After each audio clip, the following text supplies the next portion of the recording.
Bismillahirrohmanirrohim. Assalamualaikum warahmatullahi wabarakatuh. Syukur alhamdulillah kita dipertemukan lagi di channel ini. Sholawat dan salam semoga selalu tercurah kepada junjungan kita Nabi besar Muhammad Shallallahu alaihi wasallam. Allahumma sholli ala Sayyidina Muhammad wa ala ali Sayyidina Muhammad.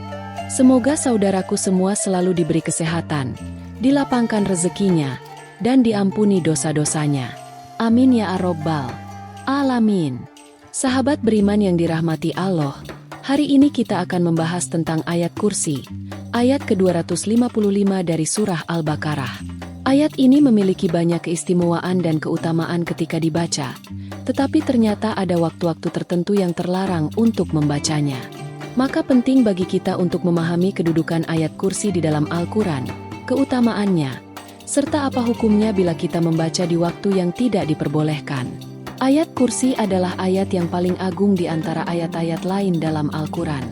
Dalam sebuah riwayat, Rasulullah Shallallahu alaihi wasallam pernah bertanya kepada Ubay bin Ka'ab, "Wahai Abu Munzir, ayat apakah yang paling agung dalam kitab Allah?" Ubay menjawab, "Allahu wa rasuluhu alam, Allah dan Rasulnya yang lebih mengetahui."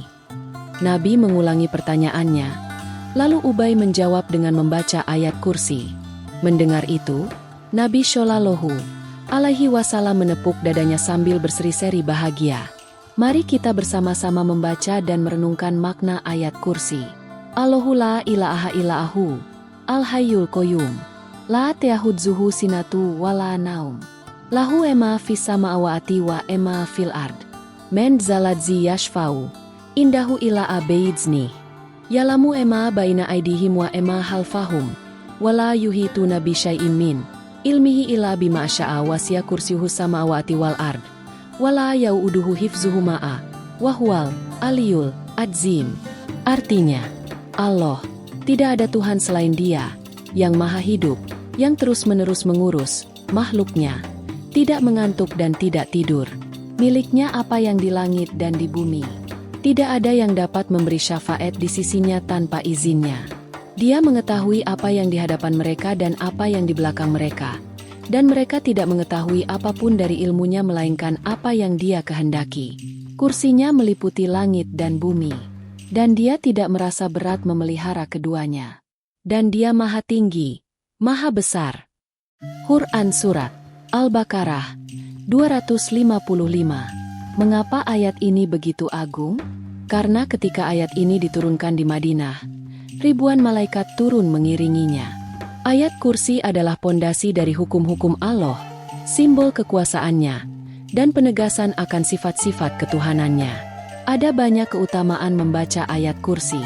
Membaca ayat kursi sebelum tidur akan didoakan para malaikat sepanjang malam dan setan tidak akan mendekat hingga pagi. Ayat ini bisa menjadi pembuka keberkahan, penolak kesulitan, dan penghilang kesedihan. Siapa yang membacanya setiap selesai sholat fardu, dijanjikan surga. Namun sahabat, ada hal penting yang harus diperhatikan. Jangan sampai kita membaca ayat kursi di waktu-waktu yang terlarang. Apa saja waktunya? 1. Saat mengantuk berat. Diriwayatkan oleh Imam Muslim dan Ibnu Majah. Bila seseorang sudah sangat mengantuk hingga bacaan Al-Qurannya kacau, hendaklah ia tidur dulu. Ini demi menjaga kesucian ayat-ayat Allah agar tidak salah ucap atau salah makna. 2. Saat berada di kamar mandi toilet. Ahlul ilmu sepakat, membaca Al-Quran termasuk ayat kursi di toilet adalah perbuatan yang menghina kesucian ayat-ayat Allah. Maka, hindarilah membaca di tempat yang najis ini. 3. Saat dalam keadaan hadas besar, junub, atau haid nifas. Diriwayatkan oleh Ibnu Majah, orang yang sedang dalam kondisi junub atau perempuan yang sedang haid nifas, haram hukumnya membaca ayat-ayat Al-Quran, termasuk ayat kursi. Ini demi menjaga kesucian diri ketika berinteraksi dengan firman Allah. Sahabat beriman, kita memang dianjurkan membaca ayat kursi sebelum tidur, saat pagi dan petang, maupun setelah sholat. Namun yang paling penting adalah memastikan kita membacanya di waktu dan tempat yang diperbolehkan, agar tidak salah langkah dan tidak justru mendapat dosa.